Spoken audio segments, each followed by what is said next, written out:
एकेकाळची गोष्ट आहे. एक खूप श्रीमंत माणूस होता. त्याच्या 3 मुली होत्या. त्यातल्या 2 मुली खूपच लालची आणि स्वार्थी होत्या.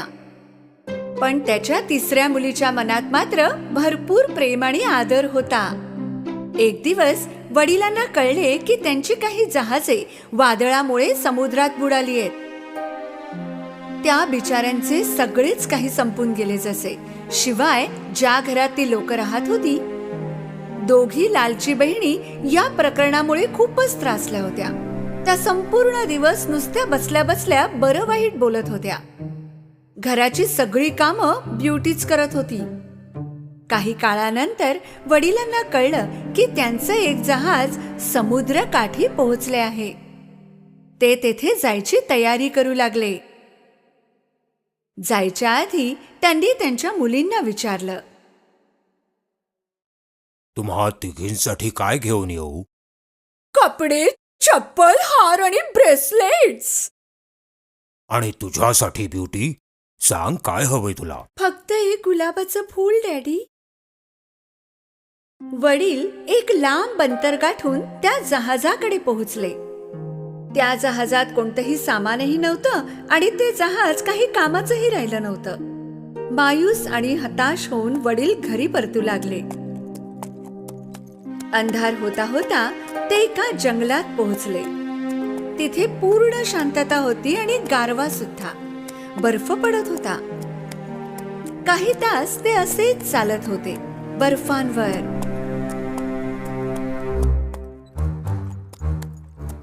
शेवटी एके ठिकाणी त्यांना एक किल्ला दिसला, जिथे दिवे पेटत होते. ते मदतीच्या आशेने आत गेले. काही विचित्र होता तो किल्ला. सगळीकडे दिवे पेटत होते. डायनिंग टेबलवर जेवण ठेवलेलं होतं. अगदी चिमणी सुद्धा पेटत होती. पण माणूस एक सुद्धा दिसत नव्हता. त्यांनी हाका सुद्धा मारल्या, पण काहीही उत्तर नाही मिळालं. किती वेळ थांबतील? जोराची भूक लागली होती ना. त्यांनी जेवण संपवलं आणि मग एका सुंदरशा बेडवर झोपून गेले.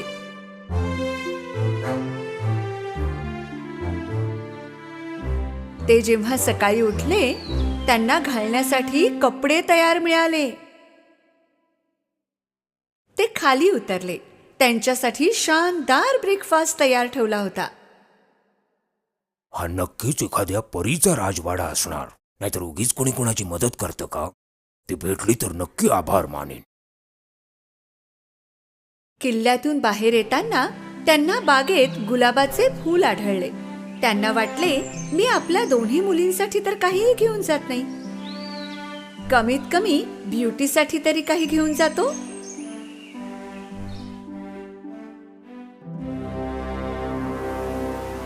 त्यांनी एक गुलाब तोडल्या क्षणी धरती कापू लागली आणि वारा वेगात वाहू लागला.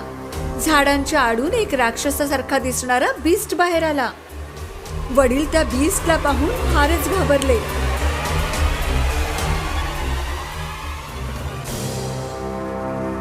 मी तुला खायला दिलं, राहायला जागा दिली, घालण्यासाठी कपडे दिले, आणि तू इकडे माझी गुलाबा तोडतोयस? हीच आहे का तुझी माणुसकी? वडिलांनी त्या बीस्टची माफी मागितली आणि त्यांनी त्याला सांगितले की ते हा गुलाब आपल्या मुलीसाठी घेऊन जाणार होते. जी चूक तू केलीस त्याची शिक्षा मिळेल तुला. मला क्षमा कर. वडिलांनी त्या बीस्टची माफी मागितली. मी तुला एका अटीवर क्षमा करू शकतो. तुला 3 मुली आहेत. त्यापैकी एक जर माझ्या बरोबर राहिला आली तर मी तुला सोडेन. सांग मला, तुला हे मान्य आहे का? मनात ओझे घेऊन वडील घराकडे परतले. घरी पोहोचल्यावर 2 स्वार्थी मुलींनी वडिलांची कहाणी ऐकली, पण बीस्टच्या अटीकडे दुर्लक्ष केलं. ब्युटी त्या दोघींपेक्षा वेगळी होती. डॅडी, जर तुम्ही परवानगी दिली तर बीस्टकडे मी जाईन. 2 स्वार्थी बहिणी फारच खुश झाल्या, कारण त्यांना असं वाटत होतं की सगळी चूक ब्युटीचीच आहे. दुःख आणि नाईलाजाने वडील ब्युटीला किल्ल्याकडे नेण्यासाठी निघाले.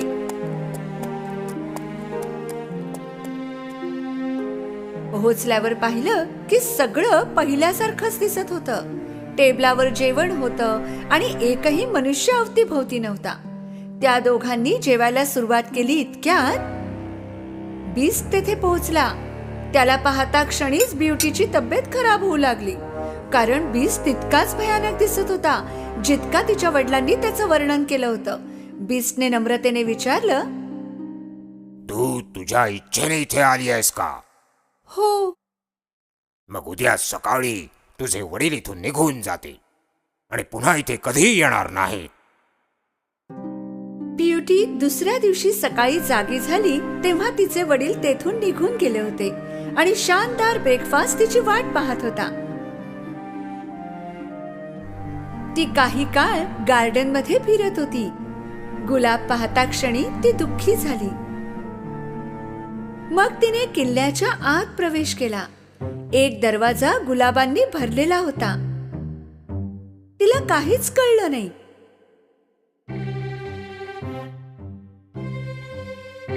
ती आत गेली. पुष्कळ सुंदर रीतीने त्या जागेला सजवलं होतं. त्यात पुस्तके, फुले आणि वाद्ये ठेवलेली होती. तिने विचार केला की ज्या व्यक्तीने इतकी सुंदर सजावट केली आहे ती कोणाला दुखापत करू कशी शकते.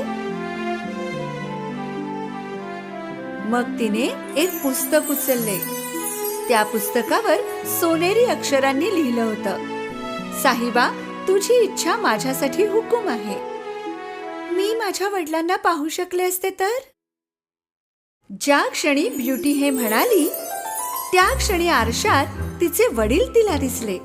ब्युटी खूप खुश झाली. तिचे वडील तिच्या समोर होते ना. त्याच रात्री बीस्ट डिनरच्या वेळी पुन्हा आला. मी तुला पाहू शकतो का ब्युटी? हा किल्ला तुमच्या मालकीचा आहे, मला का विचारता? नाही, आता हे सगळं काही तुझं आहे. तू म्हणालीस तर मी इथून निघून जाईल. ब्युटीला आश्चर्य वाटले हे ऐकून. मला तुला काही विचारायचंय. मी खरंच खूप कुरूप आहे का? तिला सुचत नव्हते की काय उत्तर द्यावं. मग तिने मान हलवून होकार दिला. तू माझ्याशी लग्न करशील? यावेळी ब्युटीने जरा कठोरतेने उत्तर दिले, नाही. बीस्ट परत फिरून निघून गेला, दुःखी आणि हताश. दररोज डिनरच्या सुमारास बीस्ट ब्युटीला भेटत होता आणि तिची पुष्कळ काळजी घेत होता. असेच दिवस जात होते. आता ब्युटीला बीस्टची सवय झाली होती. हे जर सुंदर दिसले असते तर. काही महिने उलटले. आता ब्युटीला बीस्टची भीती वाटत नव्हती. शिवाय ती त्याला पसंत करू लागली. एके दिवशी तिला आरशात तिचे वडील आजारी असल्याचे आढळले. ती बीस्टकडे गेली आणि घरी जाण्याची परवानगी मागू लागली, कारण तिला तिच्या वडिलांची देखभाल करायची होती. नक्कीच तू जाऊ शकतेस, पण जर तू परत आली नाहीस तर तुझ्या विरहामुळे मी मरून जाईन. मी एका आठवड्यात परत येईन. बीस्टने ब्युटीला एक अंगठी दिली. त्या अंगठीला जर झोपते वेळी काढली तर ती जागी होईल सरळ किल्ल्यामध्ये. दुसऱ्या दिवशी सकाळी ती आपल्या वडिलांच्या घरी जुन्या बेडवर जागी झाली. ती स्वतःच्या वडिलांना पाहून खूप आनंदित झाली आणि तिच्या वडिलांचा अर्धा आजार असाच बरा झाला तिला भेटून. दुपारी ब्युटीच्या बहिणी, ज्यांचं लग्न झालं होतं, वडिलांना भेटण्यासाठी आल्या. घरी ब्युटीला पाहून त्यांना फार राग आला. त्यांनी ब्युटीला जाळ्यात अडकवण्याचं ठरवलं. तिला एक आठवडा आणखी येथे थांबवून घेऊ. बीस्टला राग येईल आणि तोच तिला मारून टाकेल. दोघी बहिणी ब्युटीकडे जाऊन रडू लागल्या आणि म्हणाल्या की त्यांना वेगळे नाही राहायचे. ब्युटीने नक्की केलं की ती काही दिवस आणखी तिथे राहील. काही दिवसानंतर ब्युटीला बीस्टची आठवण येऊ लागली.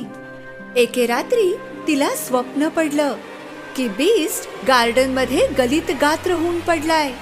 ती घाबरून जागी झाली. मी किती स्वार्थी झाले होते. तिने त्याच क्षणी अंगठी काढून ठेवली आणि दुसऱ्या दिवशी सकाळी ती किल्ल्यात जागी झाली. ती दिवसभर बीस्टची वाट पाहत होती, पण त्याचा काहीही थांगपत्ता लागत नव्हता. तासन तास ती काळजी करत होती, पण बीस्टची काहीही माहिती मिळत नव्हती. ती अचानक गार्डन मध्ये गेली. बीस्ट तेथेच पडला होता, अगदी तसेच जसे तिने स्वप्नात पाहिले होते. ब्युटी पळत गेली त्याच्याकडे आणि त्याला मिठी मारली. बीस्टचे हृदय धडधडत होते. त्याने फार परिश्रमाने डोळे उघडले आणि म्हणाला, मला वाटलं तू येणार नाहीस म्हणून मी खाणं पिणं सोडून मृत्यूची वाट पाहत होतो. पण मला तर तू आवडतोस. माझ्याशी लग्न करशील का? त्याच वेळी काही जादू होऊ लागली. किल्ल्याची सुंदरता आणखी वाढू लागली. ब्युटीने चमकत्या नजरेने चारी बाजूला पाहिलं आणि मग ती बीस्टकडे वळली. तर तेथे एक तरुण आणि देखणा राजकुमार होता. त्याला पाहून ब्युटीला रडू आलं. तुम्ही कोण आहात? बीस्ट होते इथे, ते कुठे गेले? राजकुमार म्हणाला, मीच तो बीस्ट आहे. एका चेटकिणीने माझ्यावर जादू करून मला एक भयानक बीस्ट बनवलं होतं. जर तू मला लग्नासाठी विचारलं नसतंस तर मला आयुष्यभर बीस्ट बनूनच राहावं लागलं असतं. ब्युटी हे ऐकून खूप खुश झाली. खऱ्या अर्थाने तिला तिचं खरं प्रेम मिळालं होतं. त्या दोघांनी लग्न केलं आणि ते आनंदात राहू लागले.